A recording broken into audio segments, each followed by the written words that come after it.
मंत्री छगन भुजबळ यांच्या नेतृत्वाखाली बीडमधील महाएल्गार मेळावा रद्द करण्यात आलाय। पावसामुळे आणि शेतकऱ्यांच्या प्रचंड अडचणींमुळे मेळावा रद्द झाल्याची माहिती सुभाष राऊत यांनी दिलेली आहे। एक महत्त्वाची बातमी आपण पाहतोय, बीडमध्ये छगन भुजबळ यांच्या नेतृत्वाखाली महाएल्गार मेळावा होणार होता। ओबीसीच्या अनेक कार्यकर्ते नेते मंडळी सगळे येणार होते। त्या महाएल्गार मेळाव्यामध्ये तो रद्द करण्यात आलाय।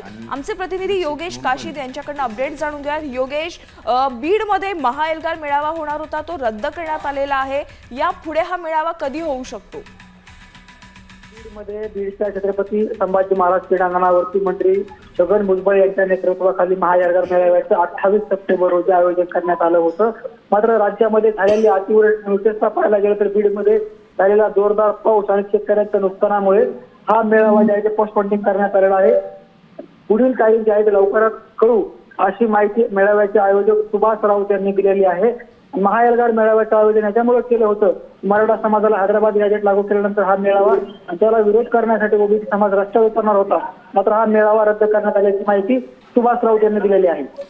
निश्चितच योगेश, आपण पाहतोय की 28 सप्टेंबरला म्हणजे उद्या हा मेळावा होणार होता। मात्र शेतकऱ्यांच्या प्रचंड नुकसान झालेलं आहे, त्यामुळे हा मेळावा आता पुढे ढकलण्यात आलेला आहे। मात्र या मेळाव्याची पुढील तारीख अद्याप समोर आलेली नाहीये। तर आपण पाहतोय बीडमधील ओबीसींचा महाएल्गार मेळावा जो उद्या होणार होता तो रद्द करण्यात आलाय। एक महत्त्वाची बातमी आपण पाहतोय, मंत्री छगन भुजबळ यांच्या नेतृत्वाखाली बीडमध्ये महाएल्गार मेळावा होणार होता, तो रद्द करण्यात आलाय।